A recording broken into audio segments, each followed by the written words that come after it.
कसैको आत्मसम्मानमा चोट पुगेको भए क्षमा चाहन्छु। गायक प्रकाश सपुतको गीत पीरलाई लिएर विवाद गर्न आवश्यक छैन। माओवादी केन्द्रका अध्यक्ष पुष्पकमल दाहाल प्रचण्ड।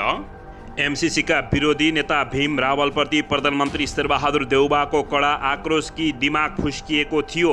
भीम रावलप्रति देउबाको आक्रोश पोख्दै एमसीसीको विरोध गर्न लाज लाग्दैन? प्रधानमन्त्री देउबाले आक्रोश पोख्दै भने, मैले एमसीसी पास गर्दा भीम रावललाई किन टाउको दुख्ने? प्रधानमन्त्री शेरबहादुर देउबालाई नेता भीम रावलको जवाफ, झुटो बोल्ने प्रधानमन्त्रीको दिमाग खुस्किएर होस हराएको हुनुपर्छ। गठबन्धनलाई प्राथमिकता दिएर चुनावमा जाने सोच्छ अध्यक्ष पुष्पकमल दाहाल प्रचण्ड। स्थानीय चुनावमा 1 लाख म्यादी प्रहरी भर्ना गरिने तलब भत्ता 40 दिनको 43,000 रुपैयाँ, तोलामा 500 रुपियाँले घट्यो। सुनको मूल्य कतिमा कारोबार हुँदैछ यसबारे पुरा जानकारी। मकवानपुरमा पनि देखियो बर्ड फ्लू। भीम रावलप्रति प्रधानमन्त्री शेरबहादुर देउबाको कडा आरोप, 2 वर्षभित्र कर्णाली प्रदेशका सबै घरमा बिजुली हुन्छ। कुलमान घिसिङ।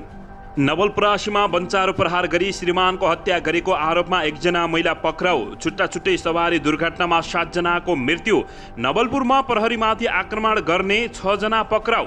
भिजिट भिसामा भारत र दुबई हिँडेका 9 जनालाई अध्यगमनले रोक्यो।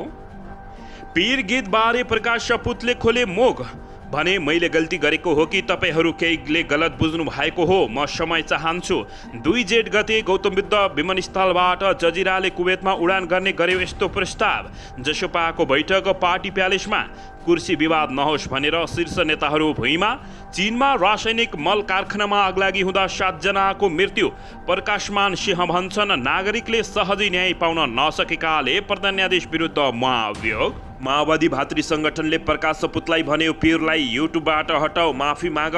प्रकाश सपुतलाई प्रतिगमनकारी तत्त्वले परिचालन गरेको माओवादी केन्द्रको निष्कर्ष, पीर युट्युबबाट हटाउन दबाव। एमसीसी सम्झौता पार्टीले अनुमोदन नगरे अध्यक्ष पदबाट राजीनामा दिन्छु। माओवादी केन्द्रका अध्यक्ष पुष्पकमल दाहाल प्रचण्ड। इन्डोनेसियामा 6.7 म्याग्निट्युडको भूकम्प। साउदी अरबका परराष्ट्र मन्त्री आज नेपाल आउने। आफूले आर्थिक विकासलाई राष्ट्रिय एजेन्डा बनाएको पूर्व प्रधानमन्त्री केपी शर्मा ओलीको दावी। मलेसियाको श्रम स्वीकृति खुल्ला गर्ने सरकारको निर्णय, थुइक्क मेरो बुद्धि। गिरिजा प्रसादलाई राष्ट्रपति बन्न नदिनु र कटुवाललाई चलाउन गल्ती थियो पुष्पकमल दाहाल प्रचण्ड। चुनावी माहौल बनाउन शीर्ष नेताहरूको दौडधुप। पछिल्लो 24 घण्टामा देशभर 65 जनामा कोरोना भाइरस संक्रमण पुष्टि। कतिजनाको मृत्यु भए, कतिजना डिस्चार्ज भए यसबारे पुरै जानकारी। भारतले महाकालीमा डोजर चलाउँदा सरकारको मौनताले मलाई लाज लागिरहेको छ नेता भीम रावल। साउदी अरबमा एकै दिन 81 जनालाई मृत्युदण्ड। प्रधानमन्त्री शेरबहादुर देउबा र नेता भीम रावलको जुवारी। प्रधानमन्त्री शेरबहादुर देउबाले पहिला पागल भनेपछि फेरि नेता भीम रावलको जवाब, प्रधानमन्त्री शेरबहादुर देउबा नै झोट बोल्ने पागल। अब हेर्नुहोस् पुरा समाचार।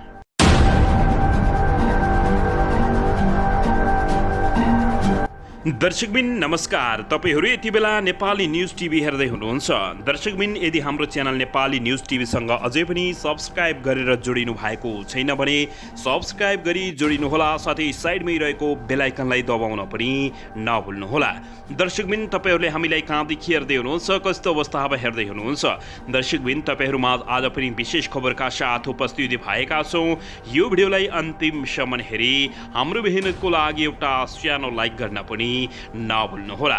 दर्शकबिन, आउनु सबैभन्दा पहिलो खबर। नेता प्रधानमन्त्री शेरबहादुर देउबाले नेता भीमबहादुर रावललाई एमसीसी को विरोध गरेको भन्दै पागल भन्नुभएको छ। यससँग सम्बन्धित जानकारी दिन चाहे।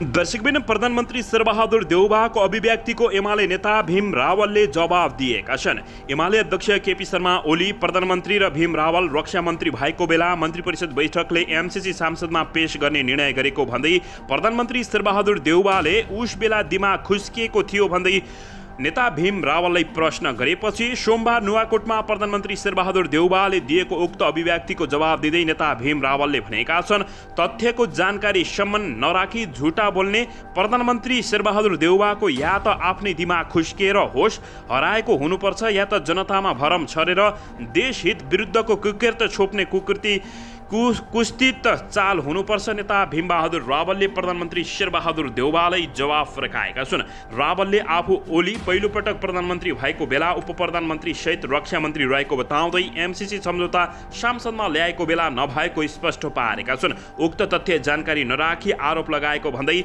दिमाग खुस्केर होस हराएको टिप्पणी समेत गरेका छन्। उनले देउवाले भनेको किन रावललाई मात्र टाउको दुखेको हो समेत जवाफ दिएका छन्। उनको भनाइरहेको छ, प्रधानमन्त्री शेरबहादुर देउवाले किन भीम रावललाई मात्र टाउको दुख्छ भन्ने प्रश्न गर्नुभएको रहेछ। उत्तर होस्, नेपालको संविधान देश र जनता सामु राष्ट्रिय स्वाधीनता र हितको पक्षमा कसैको डर नमानी काम गर्ने शपथको विपरीत एमसीसी सम्झौताका देशघाती प्रावधानको निहित स्वार्थका लागि अन्ध समर्थन गर्ने सांसद नियमावली र संविधान मिचेर जनभावना विपरीत दमन गरेर बाह्य शक्तिलाई रिजाउन हो हल्लाको बीचमा सम्झौता अनुमोदन गराउने महाकाली र कर्णालीमा देशघाती गर्ने र महाकाली कर्णालीहरू बेच्ने गर्ने नहिचकिचिने तपाईँको जस्तो चरित्र नभएकाले म जस्तो देशभक्त नागरिकको राष्ट्रको हित र अस्मिताप्रति चिन्तित भएर टाउको दुखेको हो भनेर प्रधानमन्त्री शेरबहादुर देउवालाई उनले जवाफ दिएका छन्। उनले थप बहस गर्ने इच्छा भए आफू तयार रहेको बताएका छन्। पदीय मर्यादाका लागि तुच्छ शब्द प्रयोग नगर्न समेत भीम रावलले चेतावनी दिएका छन्। ठिकबिन यसैबीच आउनुहोस् अर्को समाचारतर्फ लागौँ। 2 वर्षभित्र कर्णाली प्रदेशका सबैको घर घरमा बिजुली पुग्ने कुलमान घिसिङले अभिव्यक्ति दिएका छन्। नेपाल विद्युत प्राधिकरणले आगामी 2 वर्षभित्र कर्णाली प्रदेशका 10वटा जिल्लाका बासिन्दाको घर घरमा विद्युत पुर्याउने भएको बताइएको छ। प्राधिकरणले कर्णालीवासीहरूको हरेक घरमा 2 वर्षभित्रमा विद्युतको पहुँच पुर्याउने लक्ष्यका साथ विद्युतीकरणलाई अगाडि बढाएको कुलमान घिसिङले जानकारी दिएका छन्।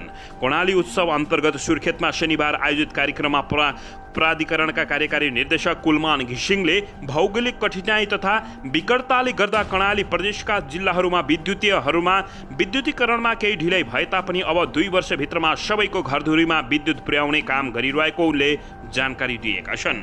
दर्शकबिन यसैबीच आउनुहोस् अर्को समाचारतर्फ लागौँ। 2 जेठदेखि गौतम बुद्ध विमानस्थलबाट जजिराले कुवेतमा दैनिक उडान गर्ने भएको छ।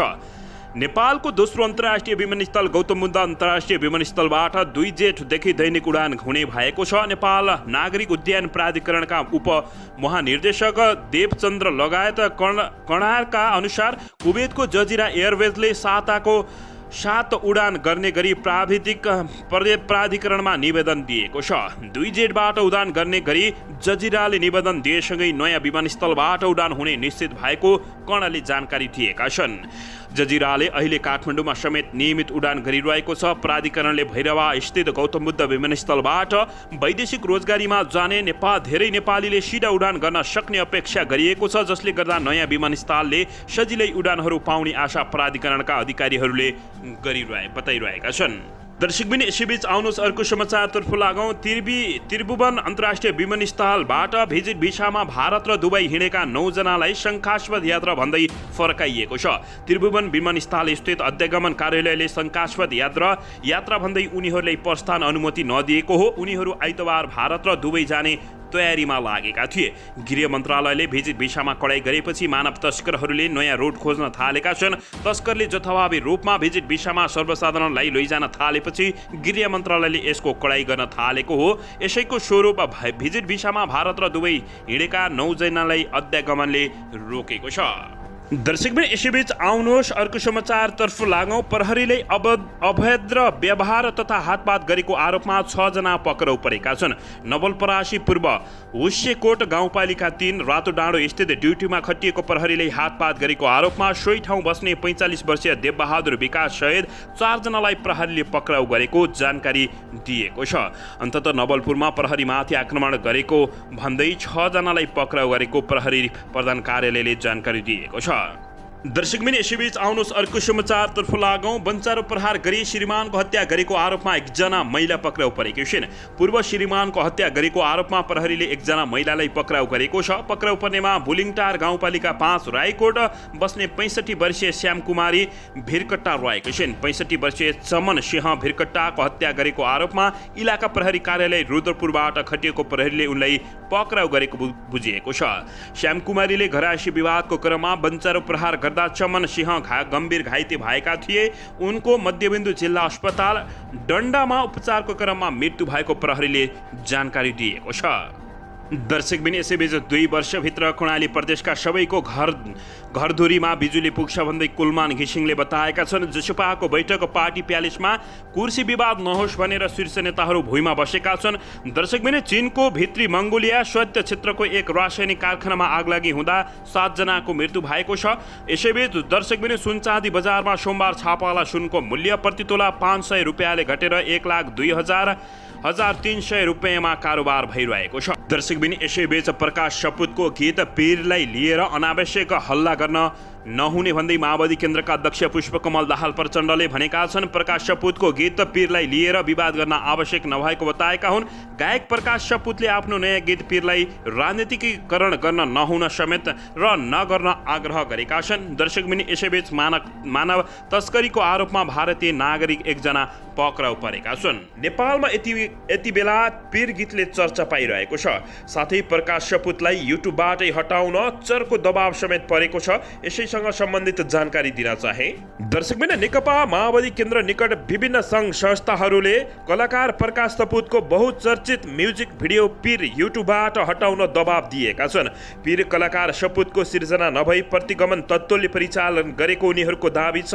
म्युजिक भिडियो प्रकाश सपुतको मात्रै सिर्जना मान्न नसकिने उनीहरूले बताएका छन्। आइतबार जारी विज्ञप्तिमा भनिएको छ, यसको पृष्ठभूमि प्रतिगमन तत्त्वहरूले वैचारिक र राजनीतिक रूपमा परिचालन र संरक्षण गर्न खोजिएको कुरा सजिलै अनुमान गर्न सकिन्छ। अनि म सङ्घ क्रान्तिकारीका अध्यक्ष अमृता थापा मगर घाइते तथा अपाङ्ग युद्ध सङ्घका इन्चार्ज दिपेन्द्र कुमार पुन, जनसांस्कृतिक महासंगठनका अध्यक्ष मातृका पोखरेल र प्रेस सेन्टरका अध्यक्ष विष्णु सापकोटाले आइतबार विज्ञप्ति जारी मार्फत गीत हटाउन दबाव दिएका छन्। विज्ञप्तिमा माओवादी केन्द्रले हिजो उठाएका मुद्दाहरूको सम्बोधन नभएको समेत स्वीकार गरिएको छ। दर्शकबिन यसैबीच आउनुहोस् अर्को प्रसङ्गतर्फ लागौँ। सरकारले प्रमुख गन्तव्य मुलुक मलेसिया जाने श्रमिकलाई पुनः श्रम स्वीकृति दिन सुरु गर्ने निर्णय गरेको छ।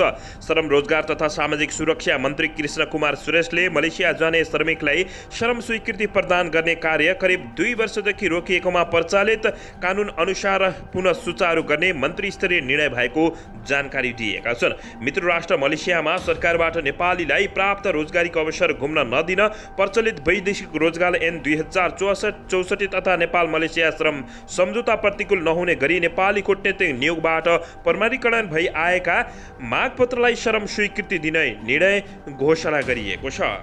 दर्शकबिन यसैबीच आउनुहोस् अर्को प्रसङ्गतर्फ लागौँ। साउदी अरबका परराष्ट्र मन्त्री आज नेपाल आउने भएका छन्। परराष्ट्र मन्त्री डाक्टर नारायण खड्काको निमन्त्रणमा साउदी अरबका परराष्ट्र मन्त्री तथा राजकुमार फैसल बिन फहान अल साउद 2 दिने नेपाल भ्रमणका लागि आज नेपाल आउन लागेका हुन्। भ्रमणका क्रममा साउदी अरबमा विदेश मन्त्री राजकुमार फैसलले राष्ट्रपति विद्यादेवी भण्डारी र प्रधानमन्त्री शेरबहादुर देउवासँग बेग्ला बेग्लै शिष्टाचार भेटवार्ता गर्ने कार्यक्रम रहेको परराष्ट्र मन्त्रालयले जानकारी दिएको छ। दर्शकबिन यसैबीच आउनुहोस् अर्को समाचारतर्फ लागौँ।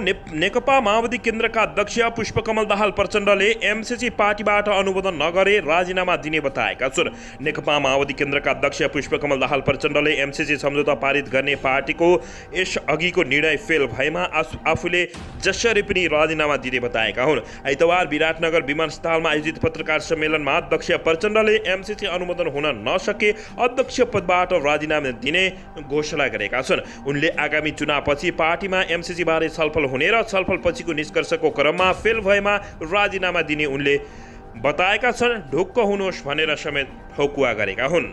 दर्शकबिन यसैबीच आउनुहोस् अर्को समाचारतर्फ लागौँ। कोरिया भाषा परीक्षा EPS को लागि आगामी चैत 14 गतेदेखि 21 गतेसम्म आवेदन दर्ता हुने भएको छ। EPS कोरिया शाखाका अनुसार कोरियामा गई काम गर्न इच्छुक नेपालीका लागि भाषा परीक्षाको आवेदन खुल्न लागिएको हो। कृषि तथा पशुपालन र उत्पादनमा छुट्टा छुट्टै परीक्षा हुने तालिका सार्वजनिक भएको छ, जसअनुसार 2079 वैशाख 26 गतेदेखि जेठ 13 गतेसम्म कृषि तथा पशुपालन क्षेत्रको पहिलो चरणको भाषा परीक्षा हुने भएको छ। यस्तै जेठ 24 गतेदेखि असार 16 गतेसम्म दोस्रो चरणको भाषा परीक्षा हुने भएको छ। यस्तै गरी उत्पादन क्षेत्रको पहिलो चरणमा असार 20 गतेदेखि भदौ 10 गतेसम्म र दोस्रो चरणमा भदौ 16 गतेदेखि असोज 20 गतेसम्म भाषा परीक्षा हुने EPS कार्यालयले जानकारी दिएको